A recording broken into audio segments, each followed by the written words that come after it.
शहरातील बेजणबाग नजुल लेआउट कॉलनीतील एका भाड्याच्या घरात गेल्या 8 महिन्यांपासून सुरू असलेल्या रेशनच्या धान्याचा काळा बाजार क्राईम ब्रांच युनिट 5च्या पथकाने उघडकीस आणला आहे।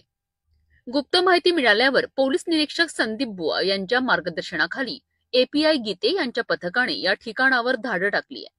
घरात आरोपी दार बंद करून रेशनच्या धान्याचे वजन करीत होते।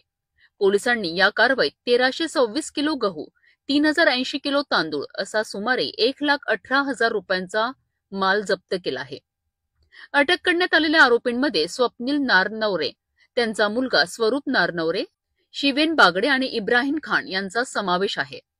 आरोपी बस्त्यांमध्ये फिरणाऱ्या काही युवकांना हाताशी धरून रेशनचे धान्य जमा करतं आणि नंतर ते भंडारा येथील राईस मिल पर्यंत पोहोचवत असल्याची माहिती चौकशीत उघड झाली आहे। हे सर्व आरोपी आता जरीपटका पोलिसांच्या ताब्यात असून पुढील तपास अन्न व औषधी प्रशासन विभागाच्या मार्गदर्शनाखाली सुरू आहे। पोलिसांनी ते भाड्याचे घरही सील केले आहेत। उत्तर नागपुरात सक्रिय असलेल्या अशा रेशन माफियांच्या अनेक टोळ्यांमधील हा एक महत्त्वाचा पर्दाफाश मानला जात आहे। मेकुसाबाग येथे नजुल प्लॉट कॉलनी आहे जरीपटका हद्दीत।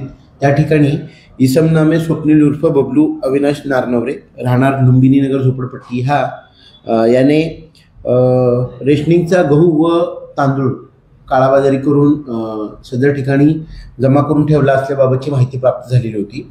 सदर माहितीच्या आधारे सदर ठिकाणी plot number 33 Nazul colony Bezonbagh Jaripatka या ठिकाणी छापा कारवाई करून सदर ठिकाणाहून एकूण 1326 किलोग्रॅम गहू व 3080 किलोग्रॅम तांदूळ असा एकूण 1,16,898 रुपयाचा मुद्देमाल जो आहे तो जप्त करण्यात आलेला आहे।